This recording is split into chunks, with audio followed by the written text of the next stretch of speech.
BTU-ში ჩატარდა საერთაშორისო ჰაკათონი AIMD Code-თან თანამშრომლობით, რომელიც ხელოვნური ინტელექტის გამოყენებით გულისხმობს გაეროს მდგრადი განვითარების მიზნების მისაღწევად სხვადასხვა ციფრული პროდუქტების და გადაწყვეტილებების მოფიქრებას.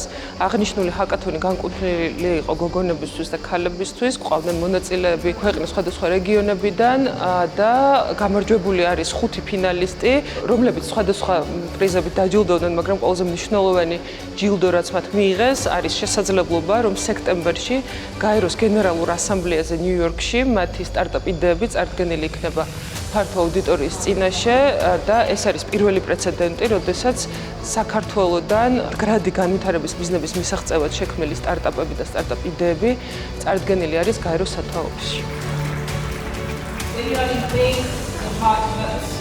I'm here in Georgia just wrapping up a 3-day event where we really gather over 130 participants to come and learn about the United Nations Sustainable Development Goals.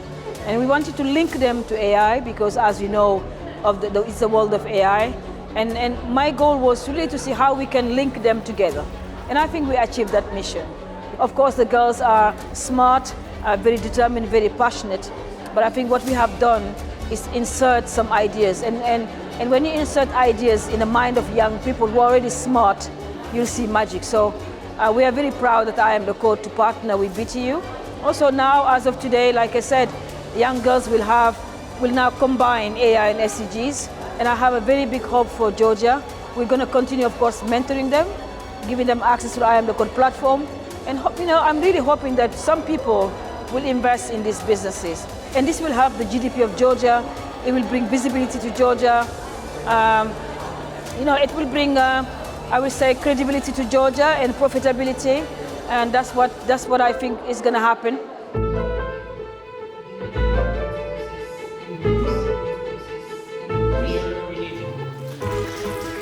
ეს BTU-ს და AIMD Code-ის მიერ ჩატარებული ჰაკათონის ჟიურის წევრობის პატივი მქონდა. ძალიან საინტერესო იდეები წარმოადგინეს გოგოებმა და ქალებმა.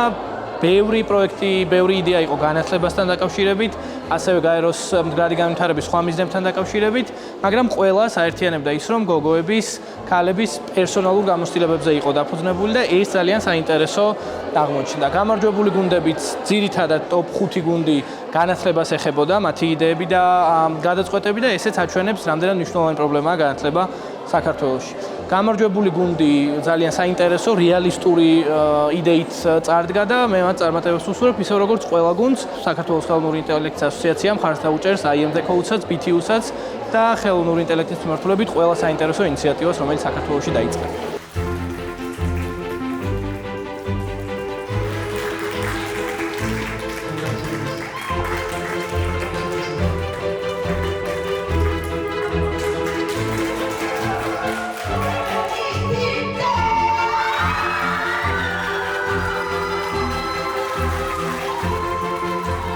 მე ვარ ელენე სამსიანი, 17 წლის და მე ვიყავი მე-10 გუნდში, გამარჯვებულ გუნდში, რომელმაც აიღო პირველი ადგილი. მონაწილეობდი BTU-ს AI ჰაკათონში, რომელიც იყო კონკრეტულად გოგონებისთვის. ძალიან საინტერესო პროცესი იყო ჰაკათონი, ზოგადად ჰაკათონებზე ნაყოფი ვარ, მაგრამ ძალიან მომწონა ის ფაქტი, რომ აქ გავიცანი ხალხი და არ დავრეგისტრირე როგორც გუნდთან ერთად, ზოგადად ეს იყო აუცილებლობა ჰაკათონის პირობისას. ძალიან მეგობრული გარემო იყო, ყველანაირი პირობა შეგვექნა იმის, რომ შეგვექნა საუკეთესო პროდუქტი და ასეც მოვახერხეთ, რომ შეგვექნა პროტოტიპი. მადლიერი ვარ ორგანიზატორებისთვის, სპონსორებისთვის, იმიტომ რომ გარემოც ძალიან მეგობრული იყო, ბევრი რამ ვისწავლეთ, ზოგადად გაეროს 17 მიზანზეც ძალიან ყოფილი ვარ და ძალიან მადლიერი ვარ ასეთი შესაძლებლობისთვის და სულ მადლიერი ვიქნები.